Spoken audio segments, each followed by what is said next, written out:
Hallo, herzlich willkommen zum neuen Motorsport Talk. Wenn ihr vielleicht merkt, ist das ein neues Format und ich habe gedacht, ich habe das schon lang machen, weil ich interessiere mich sehr für Motorsport und halt einfach auf YouTube ist ja so ein bisschen, macht man eigentlich das, was man am liebsten hat, und das ist eigentlich für mich diskutieren und Motorsport. Dann denke ich, gut, kombinieren wir das, aber momentan sitze ich noch allein da, aber was das alles aus dem Format soll werden, das erkläre ich euch jetzt. Wie ihr merkt, ich habe noch kein Intro für das oder auch sonst irgendetwas, es ist alles noch in Planung.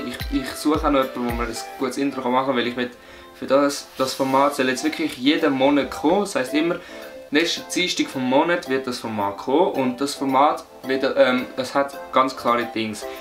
Zum einen geht es um ein Thema, das ich auswähle, das heisst, ich wähle ein Thema aus, wo ich mit euch darüber reden mit den Gästen, die auch bei mir sind. Gäste?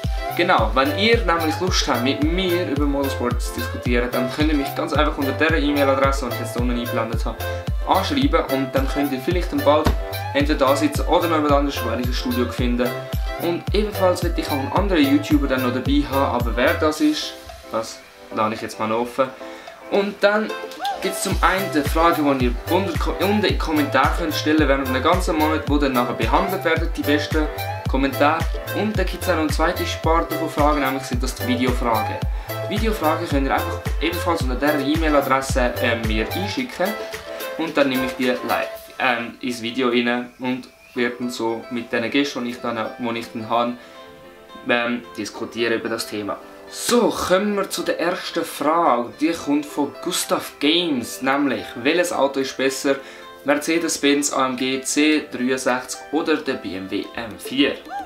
Jetzt habe ich mir gedacht, ich mache mal so eine Tabelle und stelle eigentlich den Mercedes-Benz und den BMW M4 gegenüber. Ich sehe jetzt wahrscheinlich da so eine Grafik eingeblendet, wenn ich es hinbringe. Und dann kann man halt ganz gut jetzt eigentlich vergleichen. Zum einen haben wir auf der Mercedes-Seite eine PS-Anzahl von 476 PS. Im Vergleich zum BMW sind das leider nur 431 PS. Die Beschleunigungen von 0 auf 100 sind eigentlich fast gleich. Der Mercedes braucht 4,1 Sekunden und der BMW 4,3. Das heisst, dort hat man nicht wirklich so einen grossen Unterschied, den man merkt. Und die Höchstgeschwindigkeit ist bei beiden identisch, wobei dann das Drehmoment einen sehr grossen Unterschied macht. Weil der Mercedes-Benz kommt auf 650 Umdrehungen in der Minute, wo der BMW auf 550 kommt. Und dann, was sicher auch noch spannend ist, ist natürlich der Verbrauch. Das heisst, wenn ich mir so ein Auto kaufe, wie viel verbrauche ich dann überhaupt, wenn ich mit dem so rumfahre? Und das ist zum einen ist der Mercedes-Benz AMG, der mit 8,2 Liter pro 100 km deutlich besser abschneidet als der BMW mit 8,8 Liter. Aber jetzt ist natürlich die Frage, für welches Auto entscheide ich mich?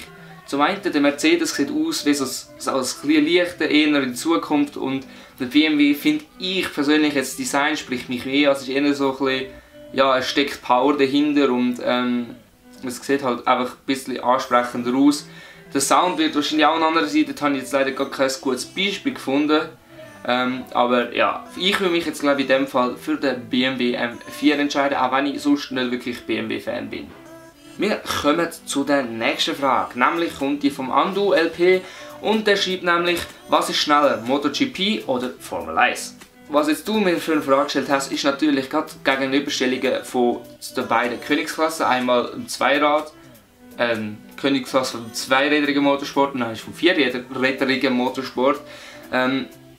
Jetzt kommt es natürlich ganz darauf an, wenn man auf die Fakten schaut, ist das Formel 1 Auto klar besser. Ich meine, die Technik, die verbaut ist im Formel 1 Auto, und das kann halt viel schneller um Kurven herumfahren im Vergleich zu einem MotoGP. Wobei die Gegner von der Formel 1 könnten auch wieder sagen, die MotoGP, da kommt es viel mehr auf den Fahrer drauf an, nicht nur aufs Auto wie der Formel 1. Weil wenn du in der Formel 1 ein schlechtes Auto hast, dann nützt dir auch der beste Fahrer nicht. Im Vergleich zum MotoGP kommt es eher auf den Fahrer an. Das sehen wir auch ganz klar, wenn wir die Beschleunigung anschauen. Formel 1 ab etwa 200 übernimmt Fahrzeugelektronik das Auto. Das heisst, der Fahrer hat nicht mehr die volle Kontrolle über das Auto, sondern das macht der Fahrer, also das Auto automatisch mit dem Gas geben. Wobei auf dem MotoGP der Fahrer immer Kontrolle hat, ob das in den Kurven ist, beim Bremsen, überall hat er Kontrolle. Und was natürlich ein ganz klarer Vorteil ist für die Fans, in der MotoGP gibt es eindeutig mehr Überholmanöver, was in der Formel 1 recht schwierig wird, da die Autos immer breiter werden, immer breitere Reifen haben, um halt schneller um die Kurve fahren. Das heisst eigentlich in der Formel 1, gerade in so Monaco ist jetzt ein gutes Beispiel, ist man vorne, wird man höchstwahrscheinlich, wenn man einen grossen Fehler hat, vorne enden, was in der MotoGP aber gar nicht der Fall ist. Dann natürlich, was die Fans natürlich auch so begeistert am MotoGP ist, nicht nur, dass es viele Überholmanöver gibt, sondern auch, dass es viel spektakulär ist. Zum Beispiel, es gibt Fahrer, die bremsen an und auch wenn MotoGP 20 Meter früher durchschnittlich bremsen muss als die Formel 1, weil sie halt einfach keinen Heckspoiler hat, wo ihr so viel Downforce gibt wie in einem Formel 1 Auto. Und dann halt Fuß raus und quer eigentlich rein driftet, die Kurve Vollgas geht, denke ich jetzt, ehrlich gesagt, ist spektakulärer als so ein Formel 1 Rennen. Wenn es jedoch darum geht, was schneller ist, wenn mich der Andu LP gefragt hat, dann muss ich ganz klar sagen, sprechen die Fakten für das Formel 1 Auto, weil es einfach viel die krassere Technik ist, viel breiter, viel mehr Downforce hat und somit schneller um Kurven kann und halt auch schneller auf der Gerade ist. Zu dieser Frage kann ich euch auch ganz gerne den Artikel von Red Bull ans Herz legen. Die haben nämlich das perfekt verglichen, Formel 1 vs MotoGP. Dort habe ich auch zum Teil meine Informationen daraus. Das heisst, den findet ihr unten in der Beschreibung verlinkt. Klickt den mal an, lest euch den durch, ist wirklich interessant. Die nächste und letzte Frage kommt vom lieben Rentex TV. Nämlich ist seine Frage, also der Däner Felix van der Laden fährt ja momentan GT4. Oder so, ja, das stimmt. Zum einen ist das gleiche wie Formel 1 und gibt es in der GT noch mehr Sachen wie GT1, GT2. Also, dann mal zum Thema Formel 1. Also Formel 1 ist ganz klar die Königsklasse vom Motorsport und es kommt wirklich kein anderes Auto, ausser vielleicht LMP1 Autos, an die Geschwindigkeiten und die Technik an wie das Formel 1 Auto.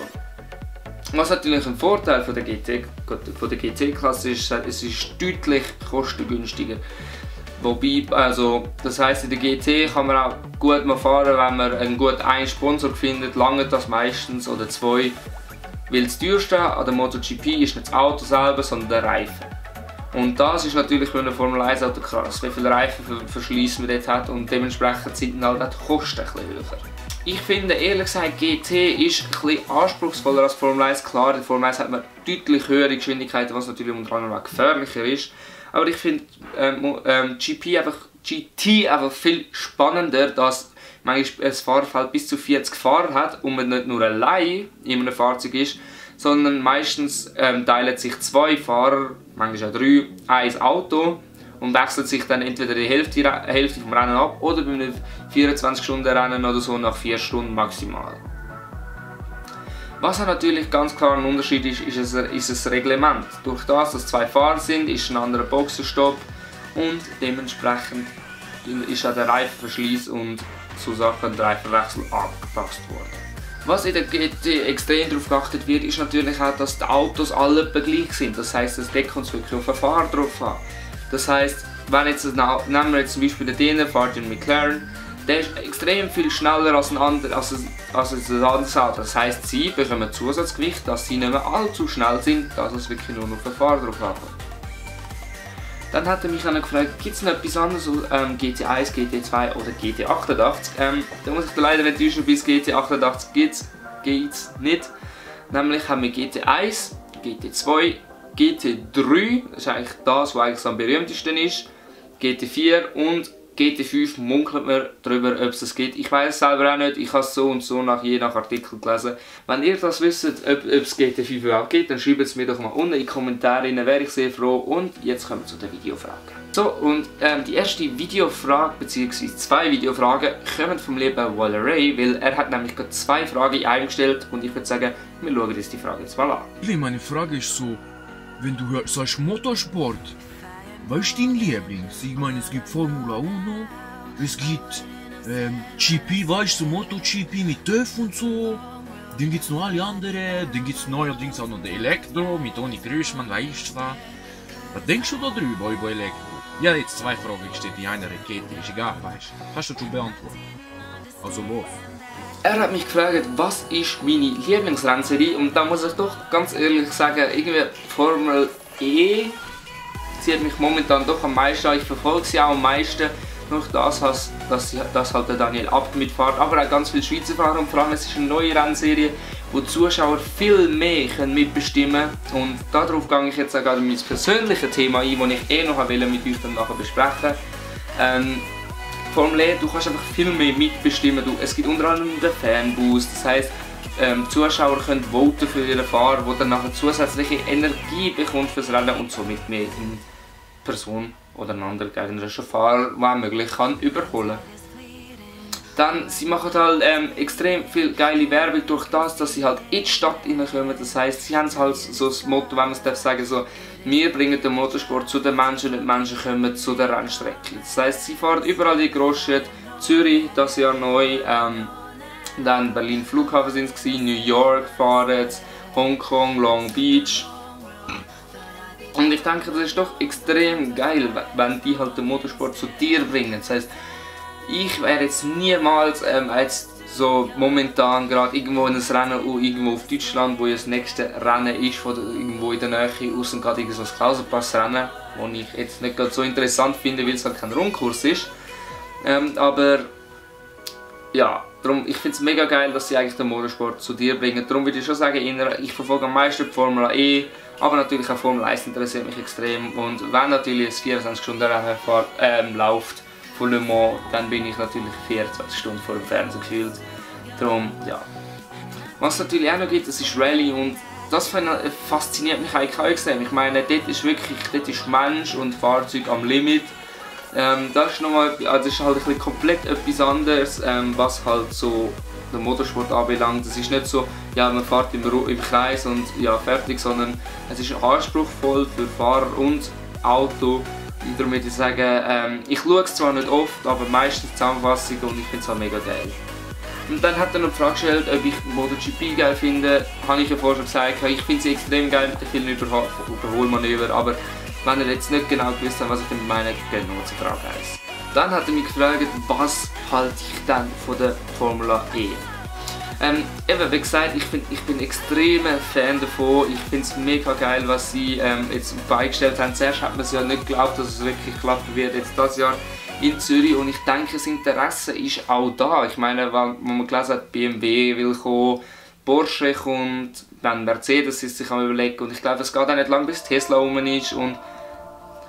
Das finde ich halt einfach mega geil. Es sind viele neue Teams und vor allem es ist auch einiges billiger als die Formel 1. Und ich denke, so ist doch jetzt auch eine Premiere für die Schweiz, dass wir seit 85 Jahren wieder das erste Rundkursrennen in der Schweiz haben. Und da komme ich jetzt auch zu meinem persönlichen Thema. Nämlich geht es um das Formel E-Rennen am 10. Juni in der Schweiz in Zürich. Wie es die einen vielleicht mitbekommen haben, andere nicht, findet das Jahr das erste Mal das Rennen statt, nach 85 Jahren. In der Schweiz wieder mal das erste Mal ein Rundkurs und der ist in der Enge in Zürich. Wer die Strecke nicht kennt, ich kann euch ja mal unten einen Artikel verlinken, wenn ich es nicht vergesse. Und ich finde es einfach mega geil, dass es jetzt da in der Schweiz doch geklappt hat. Zuerst ist es ja jetzt nochmal kritisch worden gegen Ende, es ist ja abgestimmt worden und jetzt ist es doch durchgekommen und ich finde es mega geil, dass es durchgeführt wird und ich selber werde sicher auch vor Ort sein dort und werde ein paar Aufnahmen machen. Wenn das Video rauskommt, dann ist es wahrscheinlich dann unten verlinkt, hoffe jetzt mal. Und dann kommen wir zu der nächsten Videofrage. Die letzte Frage kommt vom lieben Lagondo und ich würde sagen, wir hören mal, was er mir für eine Frage gestellt hat. Ciao Silly, findest du, es gibt zu wenig Frauen im Motorsport oder denkst du, die sollen zuerst mal lernen einparkieren? Also das, was er sagt, wieder einparkieren, ist ein lustiger Fun-Fact, aber ich finde, es gibt so und so. Ich meine, es gibt auch Männer, die nicht einparkieren können, also so. Es ist jetzt nicht nur, dass Frauen das nicht können, aber es ist meistens so ein Stereotyp. Ich werde mich aber zu dem Thema nicht genau äußern, sondern mich der anderen Frage, die er mir gestellt hat, widmen, nämlich ob ich finde, es gibt zu wenig Frauen im Motorsport. Und ganz ehrlich, eigentlich sage ich ja, weil es gibt zwar Frauen im Motorsport, auch in der Schweiz, zum Beispiel Simone Silvestro, wenn ich es jetzt richtig ausgesprochen habe, oder überhaupt der richtige Name ist, die ist ja in der ersten Saison auch in der Formel E mitgefahren und auch schon beim Indy 500 dabei gewesen. Und das ist jetzt so ein typisches Beispiel, dass auch Frauen können im Motorsport mitheben und ich wünsche mir eigentlich, dass es auch wirklich eine Serie gibt, wo auch Frauen mitfahren können, weil die meisten Frauen sind so dumm, entweder unten dran im Rallye zum Teil oder halt bei der Formel 3, wo es die halt so im Junior-Programm, aber keine schaffen wirklich so den Sprung nach einer höheren Kategorie, wo es dann auch wirklich relevant wird. Klar, auch im Audi TT Cup gibt es Frauen und auch dort, man merkt halt einen kleinen Unterschied, dass halt Männer einfach schneller sind im Auto als eine Frau. Muss aber nicht heißen, dass es jeder so ist, weil ich behaupte, nicht jeder Mann würde mit der Simone Silvestro mitheben, wenn die gegen dich ein Rennen fahren würde. Ich würde es extrem hoffen, dass es mehr Frauen wieder im Motorsport gibt und dass es auch in der höheren Klasse mal eine Frau zu sehen ist, nicht nur in der tiefen Klasse, die halt meistens nicht im Fernsehen ausgestrahlt werden, weil es halt einfach zu wenig Reichweite hat und zu wenig Einschaltzahlen. Das heisst, zum einen, der Fernseher soll man die jüngere, kleinere Rennserien übertragen, wo es auch Frauen hat, die startet. Ein gutes Beispiel ist die ADAC GT Masters, wo ja auch die ein oder andere Frau mitfährt. Also ich finde es mega geil, dass Frauen auch jetzt schon im Motorsport mitfahren. Ich freue mich aber gerne, wenn es mal eine wirklich die höhere Klasse schafft. So, das war es von dem ersten Motorsport-Tag. Habt ihr Fragen, die ihr jetzt noch nicht beantwortet habt, die ich jetzt nicht beantwortet habe in dem Video, dann stellt sie mir doch ungeniert unten rein, dann kommt sie im nächsten Motorsport-Tag dran. Hoffentlich mit irgendjemand anderem, das heisst, wenn du Lust hast, mit mir zu diskutieren, melde dich doch an, bewirb dich da unten und dann werde ich dir antworten, ob du und wenn du da kannst kommen und wir zusammen ein Motorsport-Tag-Video machen. Dann würde ich sagen, das war es für heute. Ist eine längere Folge wahrscheinlich und am Anfang recht uninteressant. Darum würde ich sagen, wir sehen uns beim nächsten Mal. Dort geht es sicher heißer zu und her. Dort werde ich auch wahrscheinlich schon ein bisschen weiter sein als jetzt in diesem Video. Dann würde ich sagen, wir sehen uns beim nächsten Mal. Ciao!